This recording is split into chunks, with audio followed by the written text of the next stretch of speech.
অনেক দিন আগেকার কথা। কুমোরটুলি গ্রামের মাঠে হরনাথ নামে এক রাখাল প্রত্যেক দিন গরু চড়াতো। একদিন হঠাৎ সে গরু চড়াতে চড়াতে ঘুমিয়ে পড়ে। সেই সময় একটি বাঘ খাবারের খোঁজে সেদিক দিয়ে যাচ্ছিল। রাখালকে দেখে সে বলতে লাগলো, ওই মূর্খ রাখাল, ওঠ, আমি তোকে আজকে আমার পেট পুজো করব, ওঠ বলছি। এবং রাখালটি উঠে পড়ে এবং বাঘটি আরো বলতে লাগে, আহা, কতদিন মানুষের মাংস খায়নি, আজ তোকে খেয়ে আমার অনেক দিনের আশা মেটাবো রে।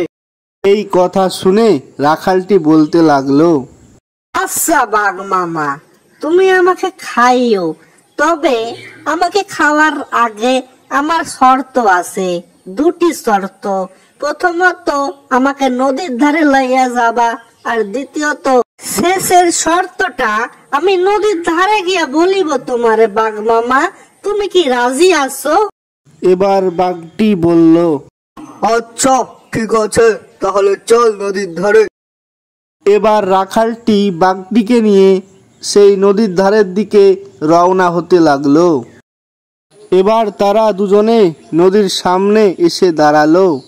এবার বাঘটি বলতে লাগলো, ওই রাখাল, দেখ আমরা নদীর ধারে এসে পৌঁছে গেছি, এবার বল তোর শেষ শর্ত কি? আচ্ছা বাঘ মামা, আমার শেষ শর্ত হইলো তুমি নদীতে নাইমে আমাকে বলো তো নদীতে কত মাছ আছে, তুমি কি বলতে পারবা?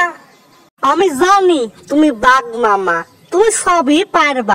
এই কথা শুনে বাঘটি বলতে লাগলো, আচ্ছা ঠিক আছে, আমি বাঘ, আমি সব পারি, পৃথিবীতে এমন কাজ নেই যে আমি পারবো না। এই বলে বাঘটি নদীতে নেমে পড়ল। আর নদীতে জল ছিল প্রচুর। বাঘটি খুবই কষ্ট করছিল, আর এইদিকে রাখালটি সেখান থেকে খুবই তাড়াতাড়ি চলে যেতে লাগলো।